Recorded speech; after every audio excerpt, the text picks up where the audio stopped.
So the Jason universe is upon us, whatever the hell that means. So it was announced a little while back, not too long ago, that there was going to be a short vignette called Sweet Revenge that was going to be released on August the 13th. And it was going to be a 13-minute short film. We are celebrating the 45th anniversary of Friday the 13th, and this is like our first official, this is owned by Horror Inc., and this is our first thing since 2009's Friday the 13th remake. It's been a while. So this is a very, very bizarre way to kick off this rebooted franchise. I don't really know exactly what this is all supposed to be. Right, I know we have the Crystal Lake TV series coming. There was an announcement of a movie and a video game and such like that. But they haven't done a very good job of promoting this, I don't feel, because I heard zero buzz about this today. I completely Literally forgot nothing. about it. Yeah. Like, not completely, but like I forgot about it enough where I didn't realize it was today. Right. And then I saw a post reminding me of like, oh yeah, that is like, when does that come out? And I was like, yeah, 13th. That makes perfect sense. So we watched it, and let's talk about it. So we'll talk about more of our feelings on like the franchise and where it's headed and all that. But as far as the, this little vignette, this short goes, it's only 13 minutes long, right? So there's not a whole lot to talk about, and also spoilers, of course, yes, because the thing's 13 minutes long. Go watch it. It's available to everyone. It's right here, literally, yes, on YouTube, for free. where you are right now. So just go over there, watch it really quick. If you haven't, come on right back. But yeah, so this is, as far as like a plot, I mean, kids go to the lake and they start getting killed. It's 13 minutes. It's directed by Mike P. Nelson, who's the director of The Domestics, as well as the Wrong Turn reboot, whatever make you want to call that, and the upcoming Silent Night, Deadly Night remake. This guy likes to reboot franchises, I guess. Clearly, Wrong Turn, Silent Night, Deadly Night, and now Friday the 13th. Yeah, I mean, I think there's some interesting things going on in here for sure. We have the limitations of it being a short. We have the limitations of it being on YouTube. With it being on YouTube, you're not gonna show any like staples from the franchise, which would be like nudity and intense gore. But they were definitely still able to get away with a decent amount of gore for what you might think. I actually felt like there was a good amount of gore, like way more than I was expecting. I was more like aftermath stuff, but yeah. Yeah, there's and some like out of focus killing things happening, which is fine, and maybe that's how I don't know how that works, but think this video will get pulled shocked. Down or like a age restriction or something? It should probably be age restricted because I felt like some of the gore is pretty brutal for it being on YouTube, and it looked good in my opinion. I actually thought this was a really cool little short. I really liked the concept of what happens where you have like the main girl who's going to the lake with her fiance and friends, and like he ends up cheating on her, but before that happens, she gets killed by Jason. Yeah. But because she drowns in the lake, she's like undead, and she's this undead final girl. Yeah. And I thought that was really cool. I wasn't expecting something unique like that. I was expecting kind of standard Friday the 13th, like they just wanted to showcase Jason killing some people, which I would have probably been fine with, but I thought this was pretty interesting because it's different. Yeah, I mean, I, of course, as always, am a big fan of taking risks, changing things up, being, unique for sure. I'm always going to be that guy. So for me, adding something to the lore and not just sticking to Jason drowns in the lake, he's the one who comes back from the dead or whatever to get his revenge. the idea of somebody else drowning in the lake and also coming back for revenge is cool. That being said, like, I really like that in concept. I do. And some of this I definitely enjoy. As far as, like, her reasonings for coming back, right? So, like, are we to think that anyone who drowns in the lake will return? Or is it that if they have something that they need to get vengeance for, that's what they'll return for? So, as far as I'm aware, unless I missed it, she does not know her boyfriend is cheating on her until she's already dead and back. She catches them in the act post-resurrection. So, had she seen her boyfriend cheating on her, then went out to the lake to take a row to kind of blow off steam and think about things, and is super angry about it, then Jason pops out of the water, grabs her, pulls her under, and then she comes back for revenge, that would have made a lot more sense to me, other than the setup we get, which is, I'm going down to the lake to swim. He's like, let me get my bathing suit. She says, who said anything about bathing suits? And he's like, oh, damn, like, I guess we're going to go skinny dipping. Like, I'm going to get laid. Like, how exciting.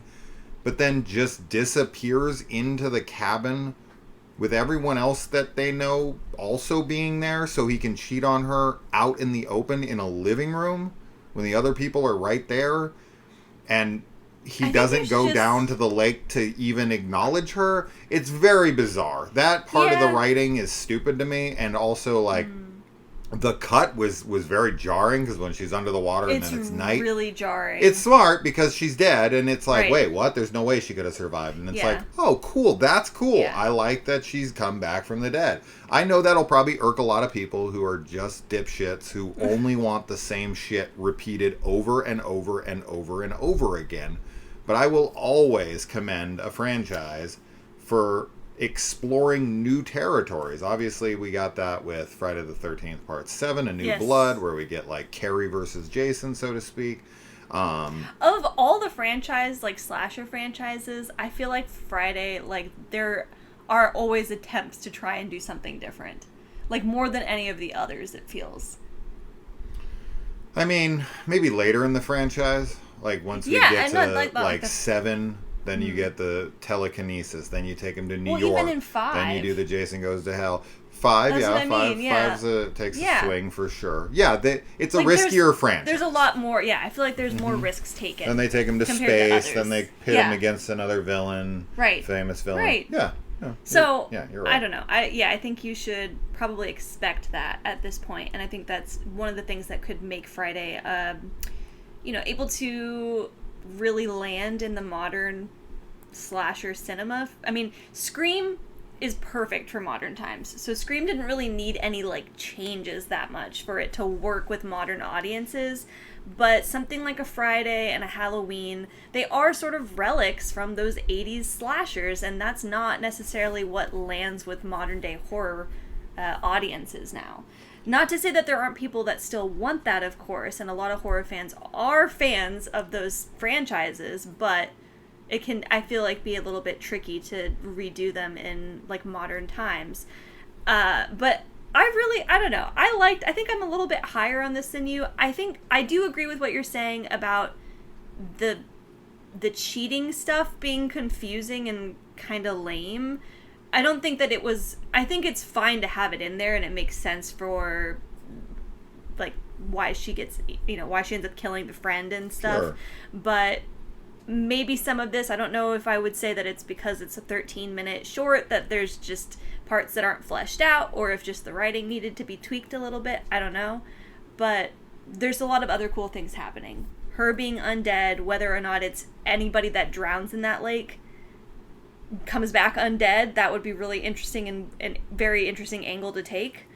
Or if it is where there's a reason that they have to come back. She was kind of having weird stuff going on with her and her boyfriend before, even though she didn't know he was cheating. Maybe subconsciously she thought he was. Yeah. There's some weird stuff there. So maybe that, that angle, like you had said, is cool.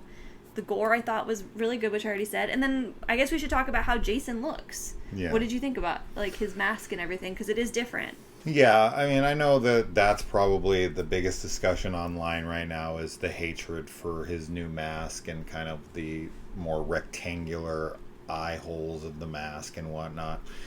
We didn't really get too many like really good, clear, closer looks at him. Things were usually done in action where he was moving a lot or from a little bit further away. And anytime we got closer to his mask, we didn't linger for very long. His aesthetic is fine. It's good. I didn't mind that. I think the physicality from the actor is good. I think that the overall look is mostly what you would expect. I mean, there's only so much variation you're gonna get to a Jason like this outside of like Jason X or something. You kind of get a similar looking Jason from at least 4 on.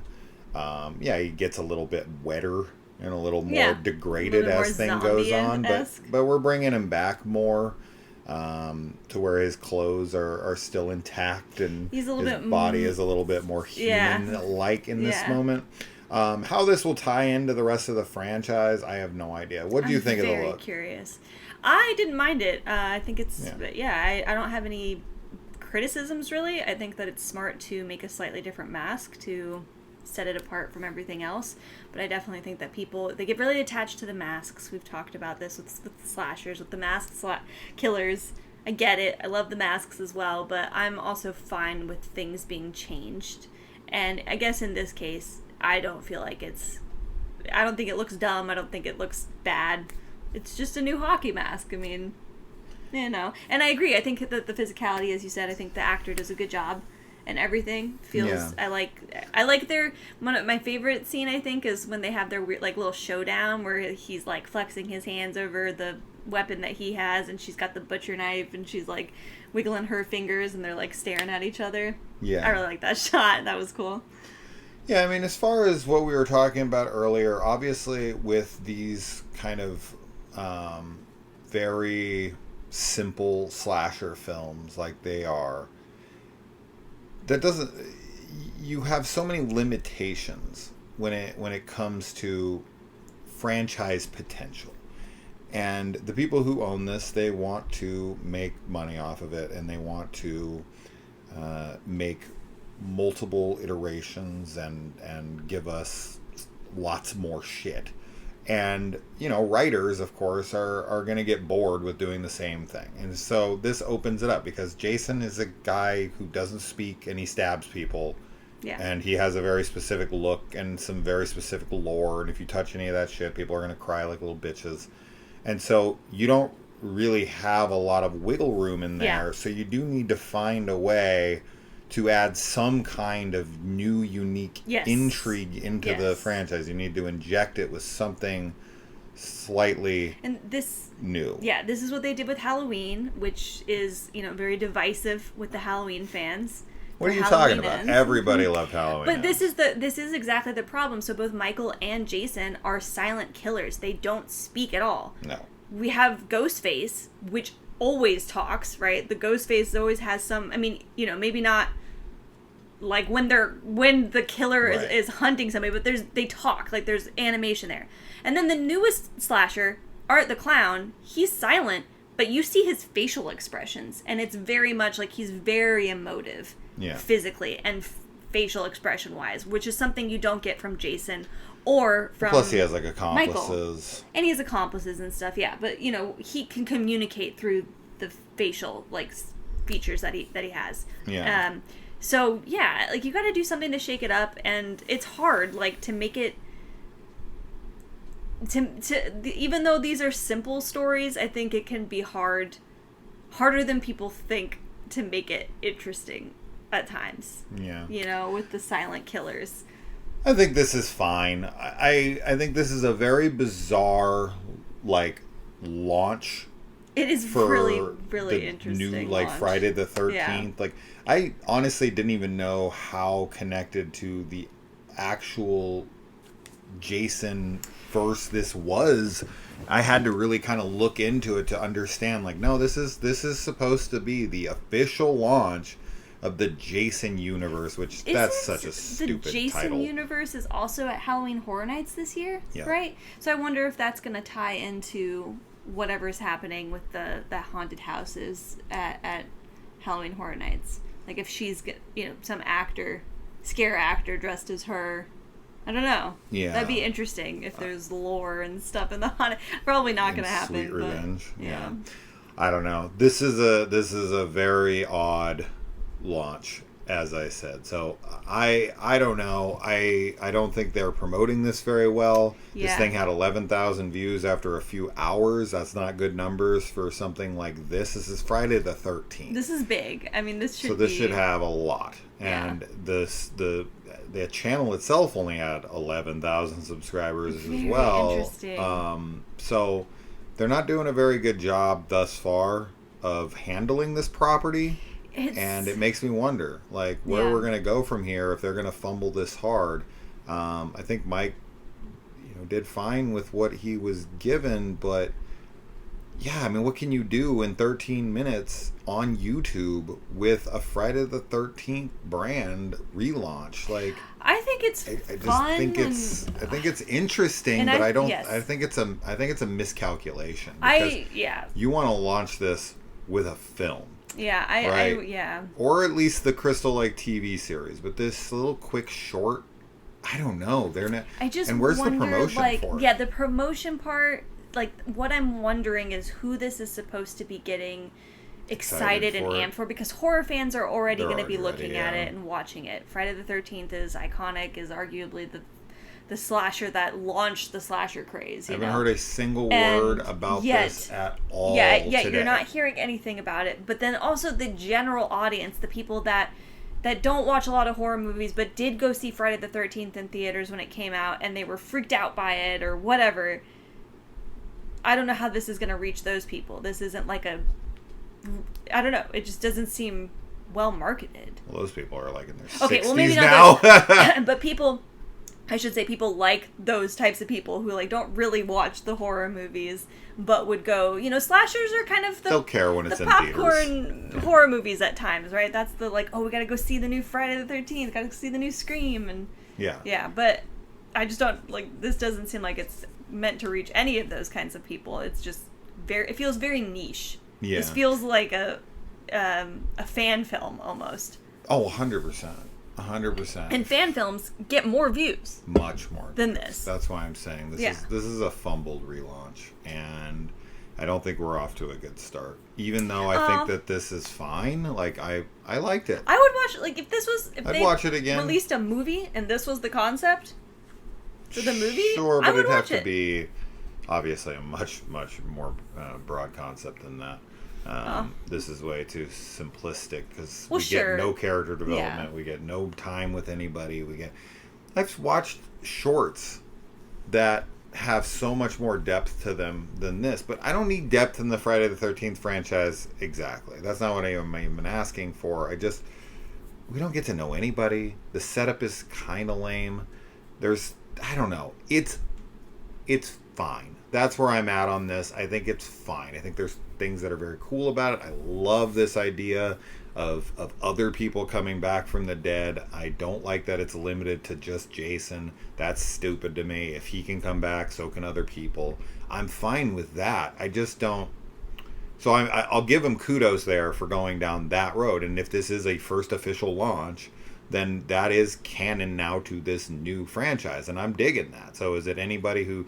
Because I'd have to think of who else has drowned in Crystal Lake, right? Like, if we think of Rennie from Friday 8, she's like psychic and is connected to Jason through them both near drowning in the lake. Yeah. Right? So there is some kind of mystical power of the lake already kind of pre-established.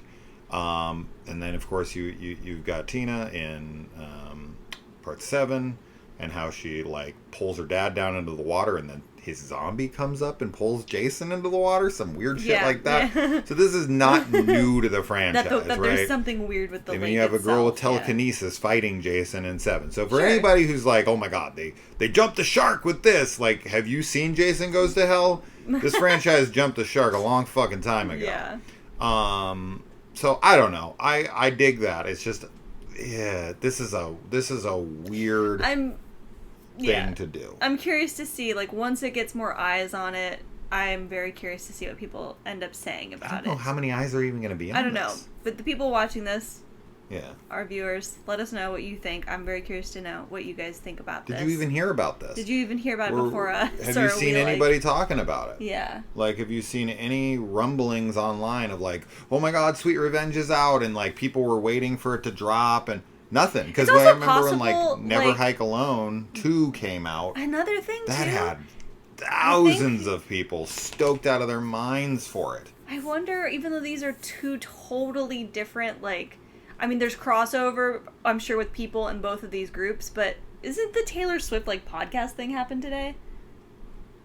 So, yeah, like, I just mean, like, online buzz about stuff might be kind of overshadowed by, like, stuff going on with But Taylor that, Swift. I mean, that would prove my point even more. If the Taylor Swift album is overshadowing Friday the 13th, then you didn't launch it correctly. Yeah. Because obviously that fan base has no crossover. It doesn't. But because the internet would be, yes, focused on that, and obviously you have Washington, D.C. has fucking, like, troops. There's a lot of stuff happening. You know, yeah. Deployed into the city and all that. There's a lot going on online. But that's not movie news. Yeah. And there's movie nerds. I don't think there's any correlation or connection to that thing. But I guess it would lend some credence to, like, that even gives more credibility but to the idea be fair, that they wouldn't have known that Taylor Swift was going to drop her, like, podcast album Obviously. thing. Anyway, Anyway, yeah, I guess that's it. What do you guys think? What are your thoughts? Are you excited for what these guys have to do, or do you think that they should? I'm looking forward to Crystal Lake. Oh, super looking big forward time. to it. So yeah, majorly. I'm excited for any, like, as much as we talk about, like, we love seeing new stuff, but, like, I love watching these slashers, and I like that they're getting new life and coming back. You know, we have the Derry, the Welcome to Derry, coming out. I'm so excited about that. Yeah, it looks I great. think that, we've been long overdue for a Good Friday again. That's how you relaunch it. Yeah, exactly. Right? That is a million times better. So I just worry. The trailer to that show is better than this short. I know, and but yeah, I mean, yeah, I don't know. We'll see. We'll see what comes of this. This just seems like people who are really trying to make as much money as they can, but they don't want to put any money into it themselves. There's just been so much of the IP for Friday. Yeah. So much battling and stuff God, over it that I definitely worry that things got lost along the way. Kind of like between, I don't know enough about all that, I guess, to speak on it properly, but yeah, I'm excited still for the show and for what will come out of this. We'll be watching it, and I am hopefully rooting for it. I want it to be majorly successful and cool and different and land some nostalgia points and, like, all those good things, Honestly, I think the reason that this isn't getting watched or talked about right now is because, like me, I think most people didn't know what this was, and I think most of them thought that this was another fan film. Yeah, it's possible. So, anyway. Alright, that's that. Anything more? No. Alright, guys. Well, let us know your thoughts. Watch it. We'll talk to you in the comments. Adios. Bye.